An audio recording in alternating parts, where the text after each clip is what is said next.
আমি সোহানা। পর্ব ১৫। কমন রুমের দরজা বন্ধ হবার পর ১ ঘন্টা পেরিয়ে গেছে। নিজের বিছানায় বসে রয়েছে সোহানা। আহত হাতটা ধীরে ধীরে নাড়ছে যাতে আড়ষ্ট না হয়ে যায়। ক্ষতগুলো ধুয়ে পরিষ্কার করেছে রানা। নিজের ছেঁড়া শার্ট গরম পানিতে সেদ্ধ করে গভীর ক্ষতটায় ব্যান্ডেজ করে দিয়েছে। পানির কোনো অভাব নেই। খাবারের সঙ্গে আজও সন্ধ্যায় ওদের সবার জন্য পানি দেয়া হয়েছে, কিন্তু কেউ এক ফোঁটা ব্যবহার করেনি, শুধু সোহানা বাদে। আজ ওরা কেউ রাতের খাবারও খায়নি। প্রফেসর ওয়াটসন ও তার আর্কিওলজিক্যাল টিমের সদস্যদেরও পানি ব্যবহার করতে নিষেধ করেছে রানা। এই মুহূর্তে জেনির বিছানার পাশে মেঝেতে হাঁটু গেড়ে বসে রয়েছে ও। ওর সামনে ব্রুনেলের কালো নোটবুকটা খোলা রয়েছে। নোটবুকের ভেতর ঢোকানো ছিল একটা পেন্সিল, সেটা এখন রানার হাতে। যে কোনো হস্তাক্ষর নকল করতে পারে ও, তবে তার আগে একটু প্র্যাকটিস করে নিতে হয়। এই মুহূর্তে ঠিক তাই করছে ও। বিল ওয়াটসনের বিছানায় একটা টাইম ম্যাগাজিন পাওয়া গেছে। কাজটা ওটারই মার্জিনে সারা হচ্ছে। নোটবুকে ব্রোনেল যা কিছু লিখেছে সবই ইংরেজিতে। কোনো কোনো শব্দ সংক্ষিপ্ত করে নিয়েছে সে, যেমন ডিসপোজাল লেখার সময় ও এবং এ অক্ষর দুটো ব্যবহার করেনি। প্রথম দিকের পৃষ্ঠাগুলো রয়েছে গোটা অপারেশনের বিস্তারিত প্ল্যান। খানিক পর পর কিছুটা করে ফাঁক রাখা হয়েছে সংশোধন ও মন্তব্য করার জন্য। প্ল্যানের প্রতিটি অংশ সম্পন্ন হবার পর নিচে লেখা রয়েছে বিস্তারিত রিপোর্ট। পরের পাতাগুলো রয়েছে দৈনন্দিন কাজের ফিরিস্তি। সামান্য কুঁজো হয়ে বসে রয়েছে আশরাফ। ভাঁজ করা হাঁটুর উপর কনুই ঠেকিয়ে হাত দুটো মরা সাপের মতো ঝুলছে। শরীরের সমস্ত নার্ভ নষ্ট হয়ে গেছে বলে মনে হচ্ছে তার। অসাড় ও খালি হয়ে গেছে মাথাটা। ধীরে ধীরে কথা বলল ও। কোর্সিনিজের সাথে লড়ার পিছনে এটাই তাহলে তোমার উদ্দেশ্য ছিল? ওটা হাতে পাবার জন্য? চোখ ফিরিয়ে নোটবুকটার দিকে তাকালো সে। কাঁধ আর বাহু ঘোরাচ্ছে সোহানা। সারা শরীর ব্যথা করছে ওর। বাহুর ক্ষতটা দপদপ করতে শুরু করেছে, তবে নিজেকে ওর ক্লান্ত বলে মনে হচ্ছে না। বলল, বলতে পারো এটা একটা অন্যতম উদ্দেশ্য ছিল। আর কোনোভাবে ব্রুনেলের কাছাকাছি যাওয়া সম্ভব ছিল না। মাথাটা ঘন ঘন নাড়ল আশরাফ, যেন পরিষ্কার করতে চাইছে। কিন্তু তুমি জানলে কিভাবে তোমাকে ধরবে সে? জানতাম। মেয়ে মানুষ হয়ে পুরুষ মানুষের দৃষ্টি চিনব না? আমার দিকে হাত বাড়াবার নোংরা একটা প্রবণতা আগেই আমি লক্ষ্য করেছিলাম, প্রথম রাতে আমাদেরকে যখন সার্চ করা হলো। জানতাম গায়ে যদি কাপড় চোপড় কম থাকে নিজেকে সামলাতে পারবে না সে। গম্ভীর হলো সোহানা। শেষ দিকে ইচ্ছে করে আহত হতে ভালো লাগেনি আমার, কিন্তু হাঁটু দিয়ে গুঁতো মারায় কাজটা না হওয়ায় আর কোনো উপায়ও ছিল না। তবে হাতে আঘাত লাগায় টলমল করার একটা অজুহাত পেয়ে যাই আমি। হাঁ করে তাকিয়ে আছে আশরাফ। কিন্তু বলে আবার মাথা নাড়ল সে। কিন্তু তুমি জানতে না কে জিতবে? আশরাফের ঝুলে পড়া মুখের দিকে তাকিয়ে তার কাঁধে একটা হাত রাখলো সোহানা। বেশ, জানতাম না, তবে এখন তো জানি। সেটাই আসল কথা। এবার তুমি শান্ত হও দেখি। ভাগ্য যদি আরেকটু ভালো হয় খুব শিগগিরই দেখতে পাবে বাড়ির পথে রওনা হয়ে গেছি আমরা। সিধে হলো রানা। নোটবুকে কি লিখেছে খুঁটিয়ে দেখল। প্রথম দিকের একটা পাতায় লেখা হয়েছে গুপ্তধন মাটি খুঁড়ে তোলার কাজ সারতে হবে। লেখাগুলো বাংলা করলে এরকম দাঁড়ায়, পি দায়িত্ব নেবে। প্রস্তুতি নিতে হবে যাতে এইচ আর তার পার্টি পাথর ধসে চাপা পড়ে জীবন্ত সমাধি লাভ করে। সুবিধে মতো একটা জায়গা বেছে রাখতে হবে আগেই। এরপর খানিকটা জায়গা ফাঁকা রাখা হয়েছে। ফাঁকা জায়গার মাথায় পড়ে লেখা হয়েছে এম আর তার পার্টি। এ ও এম মারা যাবে পালাক্রমে। পরের লেখাটা দেখে মনে হয় আদি প্ল্যানের অংশ হতে পারে, আবার পরেও ঢোকানো হতে পারে। লেখা রয়েছে বি আর তার সেসনাকে উড়িয়ে দিতে হবে। ফেরার পথে টি বোমার বিস্ফোরণ। শেষ এই লেখাটা রানার কীর্তি। অত্যন্ত সাবধানে লিখেছে। নোটবুকটা সোহানার হাতে ধরিয়ে দিল ও। তারপর টাইম ম্যাগাজিনের পাতাগুলো সদ্য ধরানো আগুনে পোড়াতে বসলো। নকল লেখাটা খুঁটিয়ে দেখল সোহানা। মৃদু হাসি ফুটল ঠোঁটে।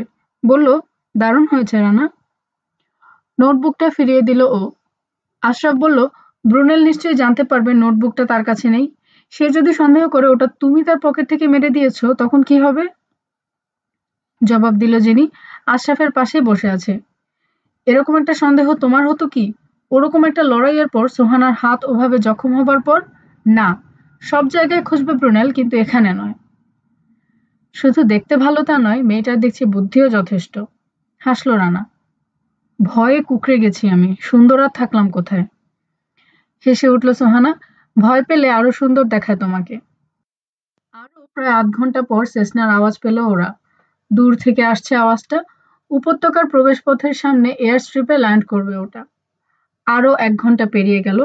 গার্ডরা বোধহয় এখন কার্গো নামাচ্ছে। ফাঁকা প্রান্তরে বাতাসের গতি খুব তীব্র। রশি দিয়ে বাঁধতে হবে প্লেনটাকে।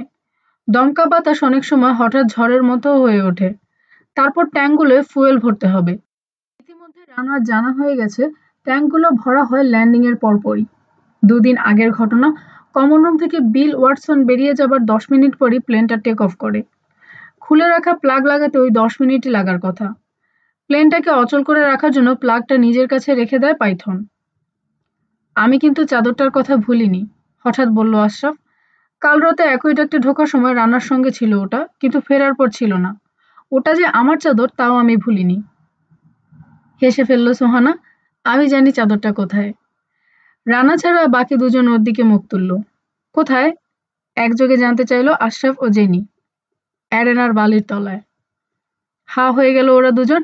কারো মুখে কথা জোগালো না। তারপর নিস্তব্ধতা ভাঙল জেনি। মানে? মানে হলো আমার নিরাপত্তার কথা ভেবে চাদরটা বালির তলায় বিছিয়ে রেখে এসেছিল রানা, বলল সোহানা। কারণ? কারণ আমি হেরে যাচ্ছি দেখলে, কোর্সিনেজ আমাকে তলোয়ার দিয়ে গেঁথে ফেলতে যাচ্ছে দেখলে চাদরটা ধরে টান দিত ও, ফলে পড়ে যেত সে। টান দিত? অসম্ভব। কিভাবে? সেটা আমার জানা নেই, রানাই ভালো বলতে পারবে। ঠোঁটে মিটিমিটি হাসি। রানার দিকে তাকালো সোহানা। তবে আন্দাজ করতে পারি। আশরাফের দিকে তাকালো ও। রানার বসার ভঙ্গিটা তোমরা লক্ষ্য করনি আমি যখন লড়ছিলাম? অ্যারেনার বালিতে লম্বা করা ছিল ওর পা দুটো, দু পায়ের মাঝখানে ছিল হাত। আমার বিশ্বাস চাদরের সঙ্গে কিছু বাধা ছিল, সম্ভবত এক বা একাধিক রশি। সেগুলোর অপর দিক ছিল রানার হাতের কাছাকাছি। প্রয়োজন হলেই টান দিতে পারত, তবে প্রয়োজন হয়নি। ঝট করে রানার দিকে ফিরল আশরাফ। সত্যি? যদি সত্যি হয় আমাদেরকে আগে কেন জানানো হয়নি? সোহানার নিরাপত্তার ব্যবস্থা করা আছে জানলে অতটা ভয় পেতাম না।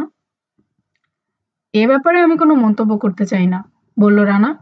শুধু আমি জানি চাদরটা আমি হারিয়ে ফেলেছি। এক মুহূর্ত পর আশরাফ বলল, কিন্তু এখন যদি চাদরটা ওরা দেখে ফেলে? দেখে ফেললে আমরা আরেক দফা পাইথনের অট্টহাসি শুনতে পাবো, মন্তব্য করল সোহানা। রেগেমেগে আরো কিছু বলতে যাচ্ছিল আশরাফ। কমন রুমের দরজা খুলে যাচ্ছে দেখে থেমে গেল সে। ভেতরে ঢুকলো বিল ওয়াটসন। লোহার বারগুলো ব্র্যাকেটে ঢোকার শব্দ ভেসে এলো। অলস পায়ে হেঁটে এসে একটা খালি বিছানার পাশে দাঁড়ালো সে। হাতে চাদরটা নামিয়ে রাখলো। তারপর একটা সিগারেট ধরিয়ে কমন রুমের চারদিকে তাকালো। রানা বলল, কেমন আছো হে ওয়াটসন? হাই রানা। হাতে সিগারেটের প্যাকেট। ওদের দিকে এগিয়ে এলো সে। Hi ma'am.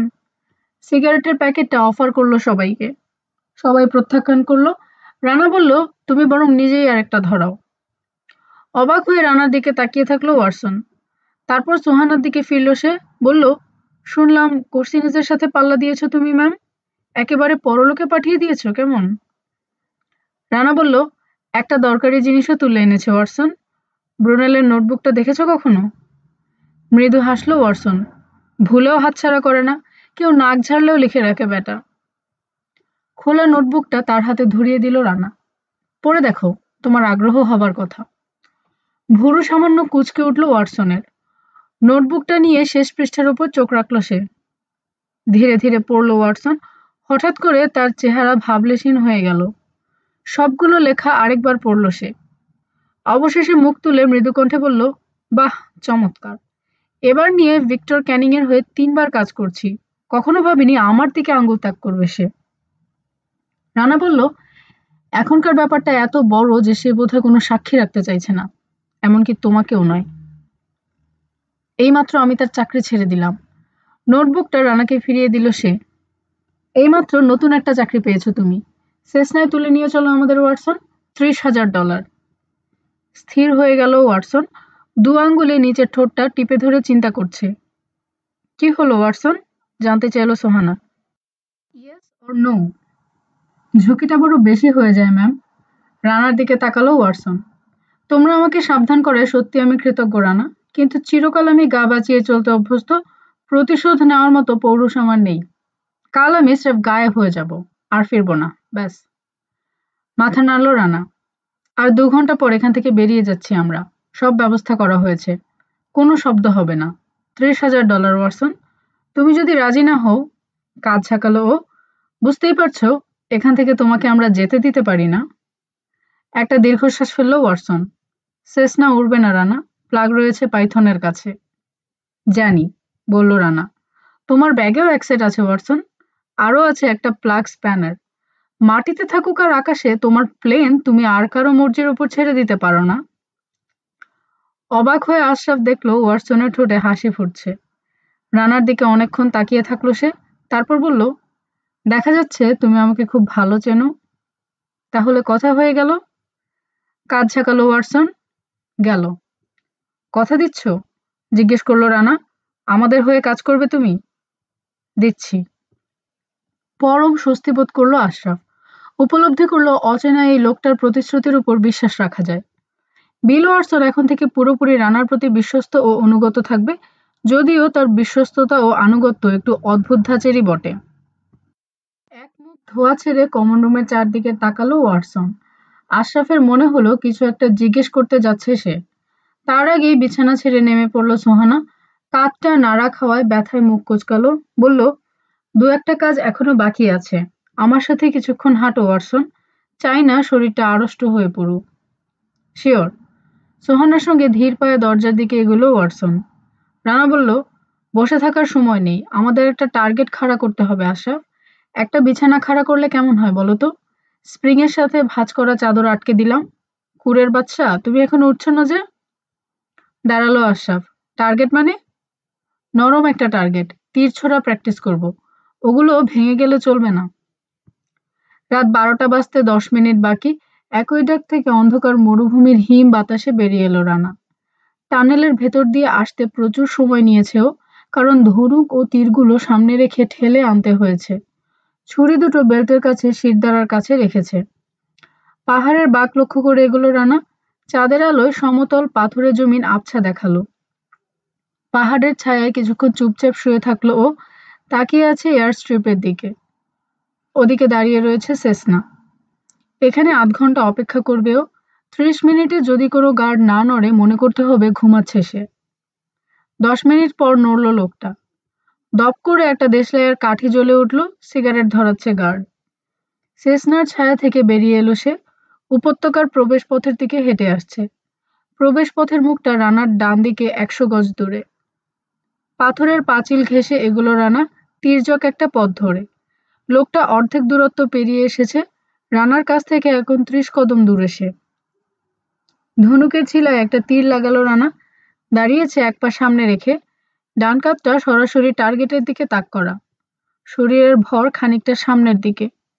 লোকটা এই মুহূর্তে স্রেফ ছায়ামূর্তি নয়, কাঠামোটা পরিষ্কার দেখতে পাচ্ছে রানা। ধনুকটা তুলল ও, টান দিল ছিলায়। জিভ ও টাকরা সহযোগে টট আওয়াজ করলো দুবার। ঝট করে ঘুরল লোকটা, তীক্ষ্ণ চোখে তাকালো। সেই মুহূর্তে তীরটা ছেড়ে নিল রানা। শুনতে পেল ঘ্যাঁচ করে টার্গেট ভেদ করলো সেটা। হাঁটু ভাঁজ করে নিচু হলো লোকটা, তারপর মুখ থুবড়ে পড়ে গেল। পাথুরে জমিনে খটাস করে শব্দ করলো সাবমেশিন গানটা। অপেক্ষা করছে রানা। ইতিমধ্যে দ্বিতীয় তীর ছিলায় লাগানো হয়ে গেছে। দাঁড়িয়ে আছে স্থির পাথর। উপত্যকার মুখে কোনো নড়াচড়া নেই। 60 সেকেন্ড পর সাবধানে এগোলো রানা। মারা গেছে লোকটা। 26 ইঞ্চি লম্বা তীরটা তার বুকে ঢুকেছে হৃৎপিণ্ডের কিনারা ভেদ করে। সাবমেশিন গানটা ইচ্ছে করেই নিল না রানা। ওটা ব্যবহার করলে শব্দ হবে, আর শব্দ হলে সবাইকে নিয়ে পালানো সম্ভব নয়। পাহাড় প্রাচীরের কাছে ফিরে এলো রানা। ছায়ার ভেতর থেকে ধীরে ধীরে উপত্যকার প্রবেশ মুখের দিকে এগুলো। প্রবেশ মুখে কোনো পাহারা নেই। একজনই বোধহয় সেসনা আর এদিকটায় নজর রাখছিল। দুপাশে খাড়া প্রাচীর, মাঝখান দিয়ে ভেতরে ঢুকলো রানা। 5 মিনিট পর ফুলে ওঠা পাঁচিলের কাছাকাছি দাঁড়িয়ে কমন রুমের দরজাটা দেখতে পেল ও। সরাসরি সামনে দরজাটা, একটু তির্যকভাবে ওর দিকে মুখ করে রয়েছে, কারণ পাঁচিলটা এখান থেকে ভেতর দিকে বাঁক নিতে শুরু করেছে। শিপস্কিন জ্যাকেট পরা গার্ড এদিক থেকে ওদিকে পায়চারি করছে। কাঁধ থেকে ঝুলছে স্নাইপার MT-40। কিছুক্ষণ অপেক্ষা করার পর রানা বুঝতে পারল লোকটা একা। এর আগে কমন রুমের দরজা যতবার খোলা হয়েছে, ভেতর থেকে 2 জন গার্ডের আভাস পেয়েছে ওরা। গুপ্তধন কোথায় আছে জানার পর পাইথন বোধহয় সেখানে পাহারা বসিয়েছে। এদিকের জমিন শুধুই পাথর। লোকটা পড়ার সময় তার অস্ত্র শব্দ করবে ভেবে চিন্তায় পড়ে গেল রানা। 5 মিনিট অপেক্ষা করার সিদ্ধান্ত নিল। ইতিমধ্যে যদি লোকটা বসে বা কাঁধ থেকে অস্ত্রটা নামিয়ে খাড়া করে রাখে দেয়ালে। না, থামার কোনো লক্ষণ নেই। রানা ভাবল, তীর ছুঁড়ে কাজ নেই, ব্যবহার করতে হবে ছুরি। তার মানে ক্রল করে আরো অনেক সামনে বাড়তে হবে, তারপর হঠাৎ ঝাঁপিয়ে পড়তে হবে ছুরি হাতে। মন স্থির করলো রানা। এই সময় থামলো লোকটা। দরজার গায়ে গা ঠেকিয়ে দাঁড়ালো সে, কানটা চেপে ধরলো কবাটে। ধনুক ও ছিলার সমস্ত শক্তি নিয়ে ছুটে গেল রানার তীর। দরজার গায়ে সেটে থাকা গার্ড কিছুই না বুঝে মারা গেল। তীরের ডগা 1 ইঞ্চি গেঁথে গেল কাঠে। ঝুরে পড়ল লোকটা, তীরটাকে নামিয়ে আনছে। কাঠ থেকে বেরিয়ে এলো তীর। এই সময় পৌঁছে গেল রানা। 2 হাতে ধরে ফেললো শরীরটা, ধীরে ধীরে নামিয়ে রাখলো দরজার পাশে। সিধে হলো রানা, ব্র্যাকেট থেকে স্টিল বার দুটো সরালো। দরজার সামনেই দাঁড়িয়ে রয়েছে বিল ওয়াটসন। তার পেছনে কমন রুম অন্ধকারে ঢাকা। ফিসফিস করলো রানা, সোহানার কাজ শেষ হয়েছে? নিচু গলায় কথা বলল ওয়াটসন। ওদেরকে ভয় দেখিয়ে চুপ করিয়ে রেখেছে ম্যাম। যা বলা হবে তাই শুনবে সবাই। নিঃশব্দে মাথাটা একদিকে ঝাঁকালো রানা। ওকে পাশ কাটিয়ে কমন রুম থেকে বেরিয়ে গেল ওয়াটসন। উপত্যকার বাইরে চলে যাচ্ছে, ভাঁজ করা চাদরটা বগলের নিচে। ওয়াটসনকে অনুসরণ করলো আশরাফ ও জেনি। জেনির হাত ধরে আছে আশরাফ। দরজার পাশে পড়ে থাকা গার্ডের দিকে একবার তাকালো সে। পিঠে গাঁথা রয়েছে তীরটা। তারপর রানার দিকে ঘাড় ফিরিয়ে গম্ভীরভাবে ঝাঁকালো মাথাটা। কথা না বলে জেনিকে নিয়ে চলে গেল সে। সবার মতো তার উপরও সোহানার নির্দেশ আছে, কোনো কথা বলা চলবে না। স্বামীর হাত ধরে হেঁটে এলেন মিসেস হোয়াইটস্টোন। প্রফেসরের মুখে শক্ত করে বাঁধা রয়েছে একটা রুমাল। ভদ্রলোকের যা মানসিক অবস্থা, তার বাকশক্তি না থাকাটাই সবার জন্য নিরাপদ বলে মনে করেছে সোহানা। বয়োবৃদ্ধ দম্পতিটির পিছন পিছন এলো আর্কিওলজিক্যাল টিমের বাকি 6 জন সদস্য জোড়ায় জোড়ায়। সবাই প্রায় পা টিপে টিপে হাঁটছে তারা। ভয়ে টানটান হয়ে আছে মুখের চামড়া। সবার শেষে এলো সোহানা। ওর পিঠে চাদর মোড়া একটা বান্ডিল রয়েছে, 2 হাতে একটা করে পানি ভর্তি ক্যান। রানাকে পাশ কাটানোর সময় চোখ মটকালো ও। পিছিয়ে এসে ওর পথ রোধ করে দাঁড়ালো রানা। এগুলো তোমার আশরাফকে দেওয়া উচিত ছিল, বলে সোহানার পিঠ থেকে বান্ডেলটা নামিয়ে মেঝেতে রাখলো। চেয়ে নিল ক্যান দুটো। মাথা ঝাঁকিয়ে ইঙ্গিত করলো রানা। মিছিলের পিছু নিল সোহানা। ক্যান দুটো বান্ডিলের পাশে নামিয়ে রেখে গার্ডের পাশ থেকে স্নাইপারটা তুলে নিল রানা। তারপর তাকে টেনে কমন রুমে ঢোকালো। কামরা থেকে বেরিয়ে এসে দরজায় বার লাগালো ও। বান্ডিল ও ক্যান দুটো তুলে পিছু নিল সোহানার। মাটিতে বসে চিন্তা করছে আশরাফ, 15 মিনিট পেরোতে কতক্ষণ লাগে। প্লাগ লাগাতে মিনিট 15-র বেশি লাগবে না বলে জানিয়েছে ওয়াটসন। ছোট একটা বৃত্ত রচনা করে মাটিতে বসে রয়েছে আর্কিওলজিক্যাল টিমের সদস্যরা। সেই বৃত্তেরই একটা অংশ আশরাফ ও জেনি। 2-1 মুহূর্ত পর পর ভীত সন্ত্রস্ত লোকগুলোর দিকে তাকাচ্ছে আশরাফ। ওদের জন্য করুণাবোধ করা উচিত তার, জানে সে, কিন্তু এই মুহূর্তে প্রচণ্ড অস্থিরতা ছাড়া আর কিছু অনুভব করছে না। ওদের জন্য পরে দুঃখ করা যাবে, এখন শুধু দয়া করে ওরা যদি শান্ত ও অনুগত থাকে তাহলেই খুশি সে। বাকি আর কিছুর কোনো গুরুত্ব নেই। অস্থির নার্ভগুলো মনে হচ্ছে চিৎকার করছে তার শরীরের ভেতর। তার পাশে গায়ে চাদর মুড়ে বসে রয়েছে জেনি। জেনির কাঁপুনিটা অনুভব করতে পারছে আশরাফ। ইচ্ছে হলো কিছু বলে অভয় দেয়, কিন্তু কথা বলা নিষেধ। উপত্যকা থেকে বেরোবার পর কেউ কোনো শব্দ করেনি। বিল ওয়াটসনকে সাহায্য করছে রানা ও সোহানা। অপেক্ষা করা ছাড়া আর কারো কিছু করার নেই। 5 মিনিট বা 5 বছর পর আশরাফের কাজ ছুঁয়ে ইশারা করলো সোহানা। সেসনার দরজা খোলা রয়েছে। এই প্রথম কথা বলল সোহানা ফিসফিস করে। তুমি আর জেনি ওয়াটসনের সাথে বসবে। জেনির হাত ধরে দাঁড় করালো আশরাফ। পানি ও পেট্রোলের খালি ড্রাম নিয়ে ফিরে যাবার কথা সেসনার। কাল রাতে সেগুলো তোলাও হয়েছে। এক এক করে আবার সব নামিয়ে এনেছে রানা। খালি হলেও এক একটা কম ভারী নয়। সিঁড়ি বেয়ে প্লেনে ওঠার সময় আশরাফ ভাবল, কোনো শব্দ না করে কাজটা রানা করলো কিভাবে। কন্ট্রোলে বসে রয়েছে ওয়াটসন। ইঙ্গিত করলো সে। তার ডান দিকে ককপিটের খালি মেঝেতে সামান্য যে জায়গা রয়েছে সেখানে ওদের দুজনকে কোনো রকমে বসতে হবে। এরই মধ্যে বাকি সবাই প্লেনে উঠতে শুরু করেছে। ভিড় দেখে চিন্তিত হয়ে পড়ল আশরাফ। সেসনার ধারণ ক্ষমতা অনুসারে পাইলট বাদে 5 জন আরোহী উঠতে পারে। কিন্তু এখন পাইলট ছাড়াই ১২ জনকে বইতে হবে। ১২ জন? সর্বনাশ, দ্বিগুণ ওজন। কথাটা আগে ভাবেনি সে। প্লেন উড়বে তো, যদি টেক অফ না করে? কাঁধ ঝাঁকাতে গিয়ে আশরাফ অনুভব করলো ওর চারপাশে লোকজনের এত ভিড় যে এক চুল নড়ার জায়গা নেই। সদরঘাট থেকে রামপুরা যে বাসগুলো চলাচল করে সেগুলোকে মুড়ির টিন বলা হয়। সেই বাসেও এভাবে লোক ভরা হয় না। এত লোক! প্লেন সত্যি আকাশে উঠতে পারবে তো? নিজেকে ধমক দিল আশরাফ। এসব দিক নিশ্চয়ই রানা বা সুহানা ভেবে রেখেছে, তার দুশ্চিন্তা না করলেও চলবে। তাছাড়া বিল ওয়াটসন অত্যন্ত দক্ষ পাইলট, সমস্যার সমাধান তার জানা আছে। তার আশেপাশে উবু হয়ে বসে আছে লোকজন, ভালো করে বসার জায়গা নেই। পেছন থেকে দরজা বন্ধ হবার আওয়াজ পেল সে।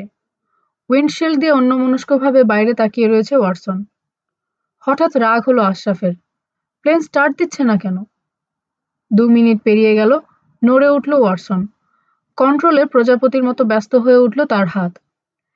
ইঞ্জিনের আকস্মিক গর্জনে হৃৎপিণ্ড লাফিয়ে উঠল আশরাফের।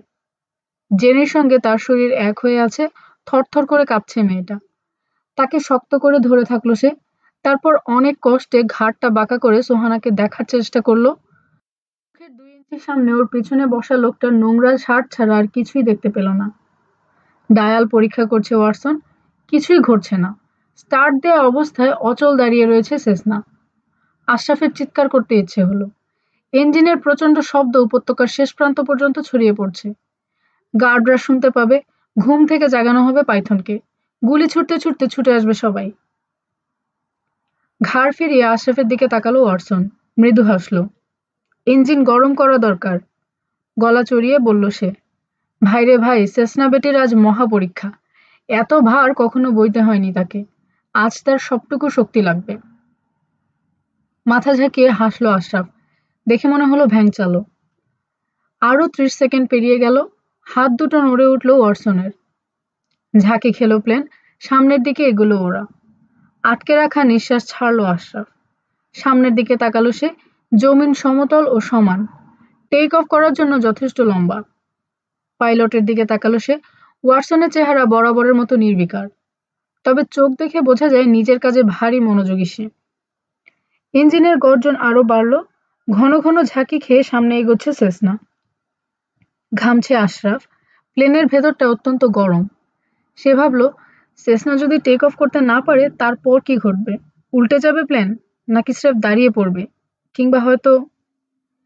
জেনির গলাটা আর্তচিৎকারের মতো শোনালো, আমরা আকাশে! আশরাফ উপলব্ধি করলো প্লেনটা এখন আর ঝাঁকি খাচ্ছে না।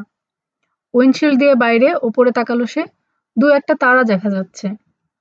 উইন্ডশিল্ডের ওপরের কোণ থেকে একটা তারা ক্রমশ নিচে নামছে দেখে বুঝলো ধীরে ধীরে উপর দিকে উঠছে সেসনা। আরো ৩ মিনিট পর ওয়াটসনের উঁচু হয়ে থাকা কাঁধ শিথিল হলো। ঘাড় ফিরিয়ে আবার আশরাফের দিকে তাকালো সে, হাসলো হঠাৎ। গলা চড়িয়ে বলল, তোমরা এই কদিনে যথেষ্ট রোগা হয়ে যাওয়ায় আমি খুশি। আশরাফের ভেতর কি যেন একটা বিস্ফোরিত হলো, পাগল করা আনন্দে নেচে উঠল তার প্রতিটি রোমকূপ। ওরা মুক্ত! পাইথন, পেনিফিদার, গুন্ডা ও খুনিরা মাটিতে রয়ে গেছে, ওদের কোনো ক্ষতি করার সাধ্য নেই। তার হাঁটুর ওপর অনবরত ঘুষি মারছে জেনি, অপার আনন্দে অধীর হয়ে উঠেছে সেও। ঘাড়টা আবার বাঁকা করার চেষ্টা করলো আশরাফ, চিৎকার করে ডাকলো, সোহানা! এখনো ওকে দেখতে পাচ্ছে না সে। তার কাঁধে একটা আঙুল রাখলো ওয়াটসন। ফিরল আশরাফ, মাটির দিকে একটা আঙুল তাক করলো পাইলট। না, বলল ওয়াটসন, প্লেনে নয়, নিচে। রানা ও ম্যাম হাঁটছে। হোয়াট? দাঁড়াবার ব্যর্থ চেষ্টা করলো আশরাফ। হাতের চাপ দিয়ে তাকে বসিয়ে রাখলো ওয়াটসন। ভার, বলল সে। ইঞ্জিনের আওয়াজকে ছাপিয়ে উঠল তার গলা, তবে ব্যাখ্যা করছে খোশ মেজাজে। সবাইকে তোলা সম্ভব ছিল না, ওদের দুজনকে রেখে যেতে বাধ্য হচ্ছি। আমি ৪ জনকে রেখে যেতে চেয়েছিলাম, কিন্তু রানা আমার কথায় কান দেয়নি। ভাইরে ভাই, টেক অফটা অনুভব করেছো তুমি? আর যদি ১ প্যাকেট সিগারেটও বেশি থাকতো, সেসনা বেটি স্রেফ। গলার রগগুলো ফুলে উঠল আশরাফের। কিন্তু সোহানা অসুস্থ। কাঁধ ঝাঁকালো ওয়াটসন। এই প্রথম নয়, আগেও আহত হয়েছে ম্যাম। তাছাড়া ওর সঙ্গে রানা আছে। শার্টের পকেটে চাপড় মারল সে। নোটবুকের পাতায় একটা চিঠি লিখে দিয়েছে ম্যাম। ১ লোককে ওটা দেখালেই আমি আমার টাকা পেয়ে যাব। আরেকটা কাগজে ম্যাম তোমাকে কিছু নির্দেশ দিয়েছে। ল্যান্ড করার পর কাজগুলো করতে হবে। আমি বিশ্বাস করতে পারছি না। এখনো বিস্ফোরিত হয়ে রয়েছে আশরাফের চোখ। রানা ব্যাপারটা মেনে নিল? সোহানা অসুস্থ জেনেও? আর কোনো উপায় ছিল না? ছিল। আমি বলেছিলাম আর্কিওলজিস্টদের দুজনকে রেখে যাই, কিন্তু ম্যাম আমাকে কথা বলতে নিষেধ করলো। আর রানা চেয়েছিল ম্যামের বদলে তুমি থাকো ওর সাথে, কিন্তু আমি আপত্তি করতাম না। কিন্তু কিন্তু ম্যাম রাজি হলো না। বলল তোমাকে নিরাপদ জায়গায় পাঠিয়ে দেয়া তার দায়িত্ব। নেতিয়ে পড়ল আশরাফ। তার শরীর কাঁপছে। বাহুতে ব্যথা অনুভব করলো সে। বুঝলো জেনি তাকে খামচে ধরে আছে। মেয়েটার দিকে তাকাতে দেখলো নিঃশব্দে কাঁদছে সে। ধীরে ধীরে তাকে নিজের কাঁধের উপর টেনে আনলো আশরাফ। তার বুকে অনবরত ঘুষি মারল জেনি। অবোধ শিশুর মতো ফোঁপাতে ফোঁপাতে বলল, ওদেরকে এনে দাও, আমি ওদের কাছে যাব। আশরাফের চোখ ভিজে উঠল। নিজের কথা ভুলে ব্যস্ত হয়ে উঠল জেনিকে সান্ত্বনা দিতে। চিন্তা করো না জেনি, সব দিক ভেবেই নিচে রয়ে গেছে ওরা। আমি বলছি, ওদের কোনো বিপদ হবে না। আধ ঘন্টা হলো সেসনা স্কাইওয়াগন চলে গেছে। উপত্যকার প্রবেশমুখের কাছ থেকে ভেসে আসা শোরগোলের আওয়াজ ক্রমশ স্তিমিত হয়ে এলো। কোথাও আর কেউ নড়ছেও না। ফাঁকা জায়গায় পড়ে থাকা গার্ডের লাশ তুলে নিয়ে গেছে দুজন লোক। বড় একটা ফ্ল্যাশ ল্যাম্প নিয়ে উপত্যকার বাইরে বেরিয়ে এসেছিল ব্রুনেলো। পেট্রোল স্টোরটা দেখে গেছে সে। ভেতরটা সার্চ করা হয়নি। সম্ভবত কোথাও সার্চ করেনি ওরা।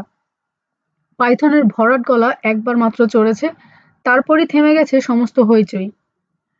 পরিবেশ এখন সম্পূর্ণ স্থির ও শান্ত। পেট্রোল স্টোরের পেছন থেকে বেরিয়ে এলো রানা ও সোহানা। গুহাটার শেষ মাথার একটা কোণে গা ঢাকা দিয়েছিল ওরা। রানার পিঠে চাদর মোড়া বান্ডিল, হাতে পানির ক্যান। বান্ডিলটা আসলে চৌকো একটা বিস্কিটের টিন। ভেতরে পলিথিনে জড়িয়ে রাখা হয়েছে আজ রাতে ওদের জন্য বরাদ্দ করা সমস্ত খাবার। পলিথিনের ভাঁজ করা বড় একটা শীটও রয়েছে টিনের ভেতর। 2 দিন আগে প্রফেসর ওয়াইটস্টোনের বিছানা থেকে পেয়েছিল রানা। খোঁড়াখুড়ির প্রথম দিকে মাটি থেকে যেসব মূল্যবান জিনিসের টুকরো-টাকরা পাওয়া গেছে সেগুলো সম্ভবত এই পলিথিনের শীটে রাখা হতো। সোহানা বইছে স্নাইপার আর পানির 2টো বোতল। চেসনার শব্দ দূরে মিলিয়ে যেতে পরম স্বস্তি বোধ করছে সোহানা। অবশেষে ভারী বোঝাটা নেমে গেছে ওর কাঁধ থেকে।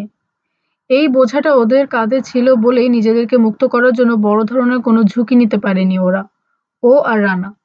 এখন আর কোনো চিন্তা নেই। একা হয়ে গেছে ওরা। ইতিমধ্যে নিশ্চয়ই রেডিওর সাহায্যে ভিক্টর ক্যানিং এর সঙ্গে যোগাযোগ করেছে পাইথন। সেজন্য উদ্বিগ্ন হবার কিছু নেই। সেসনা নিয়ে আলজিয়ার্সে যাচ্ছে না ওয়াটসন, যাচ্ছে তানজিয়ারে। আলজিয়ার্সে ভিক্টর ক্যানিং এর লোক অবশ্যই থাকবে, কিন্তু হতাশ হতে হবে তাদের। তানজিয়ার এয়ারপোর্টে ল্যান্ড করার পর লন্ডনে ফোন করবে আশরাফ 2 জায়গায়। প্রথমে করবে ব্রিটিশ সিক্রেট সার্ভিসের চিফ মার্ভিন লংফেলোকে, তারপর রানা এজেন্সির লন্ডন শাখায়। মরক্কোর আইনমন্ত্রীর সঙ্গেও যোগাযোগ করবে আশরাফ। তানজিয়ারের একটা পাহাড়ে সোহানার ভিলা আছে। বছরের একটা সময় ওখানে ছুটি কাটায় ও। ওর দেয়া পার্টিতে প্রতি বছর আমন্ত্রিত হয়ে আসেন আইনমন্ত্রী। সোহানার বন্ধুই বলা যায় ভদ্রলোককে। Bill Watson, Ashraf Chowdhury, Jenny Woodhouse, professor Whitestone বা তার আর্কিওলজিক্যাল টিম, কারোরই নাগাল পাবে না ভিক্টর ক্যানিং। স্নাইপার ধরা হাতটা তীব্র ব্যথা করছে সোহানার। অপর হাতে ওয়াটসনের দেয়া ছোট একটা টর্চ। ট্রলির ওপর রাবারাইজড নাইলনের শীটটা বিছালো রানা। 4টে লম্বা কাঠের পোল বা থাম তোলা হলো ট্রলিতে। তারপর 2 প্রস্থ কুণ্ডলি পাকানো রশি ও পানির ক্যান। স্টিয়ারিং টিলারটা ধরল রানা। সাবলীলভাবে চলতে শুরু করলো ট্রলি। পাথুরে জমিনে প্রায় কোনো শব্দই হচ্ছে না। 5 মিশালি ধাতু দিয়ে তৈরি হওয়ায় সব মিলিয়ে ট্রলির ওজন মাত্র 200 পাউন্ড। টর্চ নিভিয়ে দিয়ে রানার পিছু পিছু হাঁটছে সোহানা। ট্রলিটাকে মাইলখানেক টেনে আনার পর থামল রানা। পাহাড়ের দীর্ঘ বাঁক ঘুরে ফাঁকা জায়গায় বেরিয়ে এসেছে ওরা। এখানেই কাজটা সেরে ফেলি সোহানা, খুব বেশি আওয়াজ করব না। ঠিক আছে রানা, এই হাত নিয়ে তাড়াতাড়ি কিছু করতে পারবো না, তবু সাহায্য দরকার হলে বলো। ফাঁকা প্রান্তরে ঝড়ের বেগে বইছে বাতাস। বাতাসের দিকে পিছন ফিরল ও। এখন ঠান্ডা লাগলেও দিনের বেলা উত্তপ্ত তন্দুর হয়ে উঠবে এই প্রান্তর। উত্তর দিকের পথটা কি রকম হবে কল্পনার চোখে দেখতে পেল সোহানা। সাহারার উপর দিয়ে নিয়মিত 2টো পথ রয়েছে, নিনে দু হগার ও নিনে দু টানেজ রুফট। প্রথমটা উত্তর দিকে এল গেলিয়ার দিকে চলে গেছে, বলা যায় রূপকথার একটা রাজ্যে। বিশাল ঊষর মরুভূমির মাঝখানে এখানে সেখানে ঝর্ণা ও ফুলের বিপুল সমারোহ সহ মরুদ্যান। এলগেলিয়া থেকে গার্দাইয়া হয়ে সাহারা অ্যাটলাস, তারপর আলজিয়ার্স। পশ্চিমের পথটা পুরোপুরি সমতল প্রান্তরের উপর দিয়ে 200 মাইল এগিয়েছে। এ ধরনের প্রান্তরকে আরবরা বলে রেগ। পৌঁছেছে আদ্রারে, তারপর কলম্বো বেচার হয়ে পাহাড় পর্বতের ভেতর দিয়ে ঢুকেছে মরক্কোয়। 3 ধরনের মরু নিয়ে সাহারা: নুড়ি ও কাকড় ছড়ানো শুকনো সমতল অর্থাৎ রেগ, বালির বিশাল সাগর, বাতাসের চাপে বালিয়ারি বহুল চেহারা পেয়েছে, আরবরা বলে এর্গ। আর আছে পাথুরে বিস্তৃতি, গোলকধাঁধার মতো পাহাড়ি নালা, স্থানীয় ভাষায় যেটাকে বলা হয় হাম্মাদা। রেগুলার রুটগুলোর কোনোটাই ধরবে না ওরা, কারণ ওদিকে ওদের জন্য ফাঁদ পাতা হতে পারে। ভিক্টর ক্যানিং এর শক্তিশালী হাত কতদূর লম্বা ওদের তা জানা নেই। যথেষ্ট লম্বা হলে সরু 2 মরুপথে অচিরেই তার লোকজন ছড়িয়ে পড়বে। মরুপথে খুব দ্রুত খবর পৌঁছে যায়। 500 মাইলের মধ্যে থেকে একজোড়া মানুষকে খুঁজে বের করা বড় কোনো সমস্যা নয়, বিশেষ করে যদি হেলিকপ্টার বা প্লেন ব্যবহার করা হয়। রানা সিদ্ধান্ত নিয়েছে উত্তর পশ্চিমে যাবে ওরা। 150 মাইল সমতল জমিন পেরিয়ে বালিয়ারি বহুল হাম্মাদা এলাকায় চলে যাবে। এ ধরনের অভিযানে ভাগ্য সহায়তা করলে মরুভূমি সম্পর্কে অজ্ঞ একজন লোক খুব বেশি হলে 24 ঘন্টা বেঁচে থাকতে পারে। ঘাম ঝরে পড়তে না দেওয়ার জন্য সে তার শরীর ঢাকবে না, জানে না বালি থেকে কিভাবে পানি বের করতে হয়, গিরগিটি বা ঘৃণ্য কোনো প্রাণী মেরে খাবে না, উটের প্রিয় ঘাসও তার মুখে রুজবে না, লবণের প্রয়োজন মেটাবার জন্য একজন অপরজনের গা চাটবে না, নিজের বানানো তীর দিয়ে গ্যাজেল হরিণ মারবে না। ওদের সঙ্গে বেশ কদিনের খাবার ও পানি আছে, একটা বাহনও আছে, এমনকি ছায়াও পাওয়া যাবে। ইচ্ছে করলে বসতে বা শুতে পারবে ওরা। রানা বলল, এটা একবার ধরতে পারবে সোহানা? কাঠের একটা থাম, শেষ প্রান্তটা ধরল সোহানা। থামের মাঝখানটা ডেরিকের সঙ্গে রশি দিয়ে বাঁধল রানা, বেজের ঠিক উপরে। এরপর ট্রলির পেছনে চলে এলো দুজন। দ্বিতীয় থামের মাঝখানটা ছোট একটা রশি দিয়ে বাঁধা হলো। লম্বা মেটাল পাইপের ওপরের প্রান্তে গলিয়ে দিল একটা ঢিলে লুপ। 10 মিনিট পর চৌকো বড় আকারের শীটটা ট্রলির ওপর বিছালো রানা। ওপর নিচের 2 দিকের সার সার ফুটোয় রশি ঢোকালো। রশির প্রান্তগুলো জড়ালো থাম দুটোর সঙ্গে। দ্রুত হাতে নিঃশব্দে কাজ করছে ও, কোনো বিরতি ছাড়াই, যেন কিভাবে কি করতে হবে আগেই সাজানো ছিল ওর মাথায়। প্রতিটি বেস পোলের শেষ মাথা থেকে এক প্রস্থ করে রশি ঝুলছে। মুক্ত প্রান্তগুলো কুণ্ডলি পাকানো পড়ে রয়েছে ট্রলির প্ল্যাটফর্মে। মূল কয়েল থেকে ছুরি দিয়ে ছোট করে রশি কাটল রানা। ইতিমধ্যে ওর কাজের প্রতি মনোযোগ হারিয়ে ফেলেছে সোহানা। মাথাটা আগুনের মতো গরম লাগছে ওর, অথচ 2-1 মিনিট পর পর ঠান্ডা হিমস্রোত বয়ে যাচ্ছে সারা শরীরে। একসময় রানা বলল, হয়েছে, এসো দেখা যাক কাজ করে কিনা। ট্রলিতে উঠে একটা রশিতে ঢিল দিল ও। ডেরিকের সরু মেটাল বাহু খাড়াভাবে সিধে হলো। ব্রেসিং বারগুলো লক করলো রানা। ডেরিক বেসের কাছে পলিথিন শিট ও ক্রসপোল দুটো লম্বা একটা বান্ডেলের মতো পড়ে রয়েছে।